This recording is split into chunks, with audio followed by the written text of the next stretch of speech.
This here is an edible rape that I grew to this size from planting the foot of the rape that I bought from the store. Okay?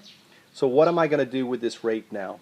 It's all gone to seed. The seed pods are starting to turn yellow. As you can see, that means they're ready to go. All I'm going to do now is just break off each branch with the seed pods, or I could even strip the seed pods, right? Simply by holding the branch and just pulling down on it like this. Sorry about that. I'm trying to hold this, right? And then just throw it out on your garden. Now, what I'm doing is I'm not doing that. I'm actually leaving the pods on here and just dropping the branch. Now, why is this? Is basically the pods will open up themselves and drop, right? And by keeping them on top of my clover and stuff here, they have a better chance of survival. So you can just take your plant, these stems just rip off really easy, right? These are ready to go, and just toss them around.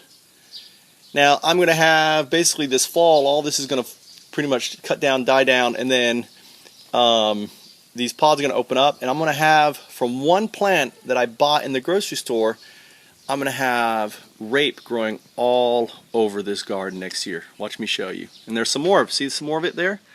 That's more. I got so many seeds here. It's not even funny. I've got way too many. But I'm just going to throw them out. And some of them will grow and some of them won't. It doesn't matter. And I'm going to have a garden full of rape next year growing. And something else that you can do is actually use these. If they grow up straight, this one didn't grow up very straight, but if they grow up straight, you can actually use these poles as I do on my farm. Look how easy they just break off. Look, so easy, right? You can just see the branches just so easily, just so easily break off, right?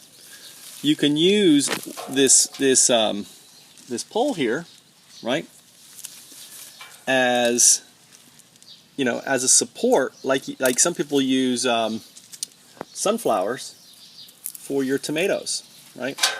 Because rape will grow up first. So now I have this pole here, right? This actually can provide a support for tomatoes growing.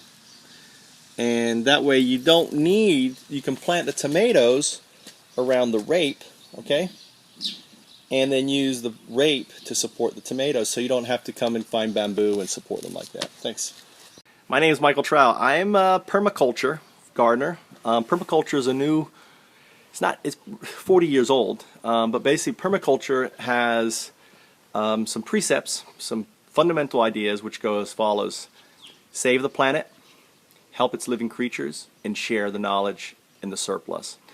FoundUps, an idea that I created 4 years ago and now launching. You can go to foundups.com, and that's our Patreon page.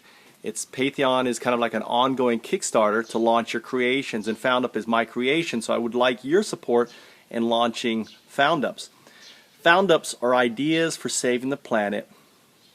They're launched, validated, funded by the people for the people. They will replace startups as the leading way ideas are launched within 10 years of launching our Play FoundUps app, which is a milestone, right? It's at the $500 per month milestone.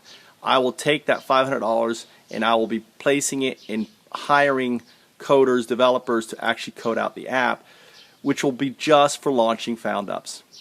Something else I'm doing is I'm offering equity in FoundUps Corp, the company I founded. It's a Delaware C Corporation that is basically the holding company for the FoundUp, right? For anyone who becomes a patron that wants my shares as a form of a warrant. Basically, if you give $2 a month, I'm going to give you 200 shares a month as a form of a warrant. A warrant is kind of like it's a legally binding document that basically says this, that if the company is sold or goes private, and by the way, I'll never sell FoundUps, but let's say we go IPO, right? We do an IPO, then your warrant becomes shares at a penny a share, and then you can sell your shares at the IPO, or you can hold on to them, or do whatever you want.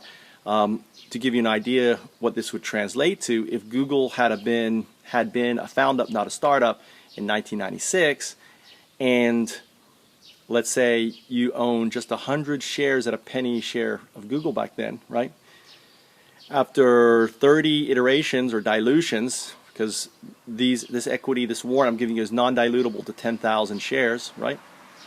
Then it is dilutable, but for the first 10,000 it's not dilutable.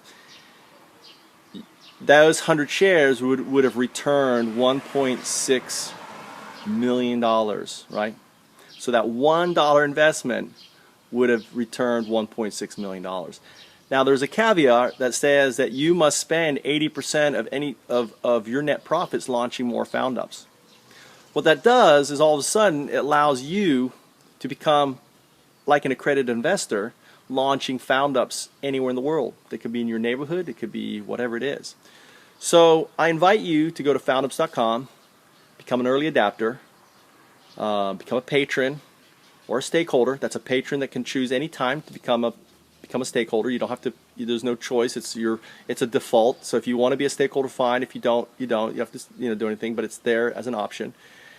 And help me launch Found Ups. Thanks.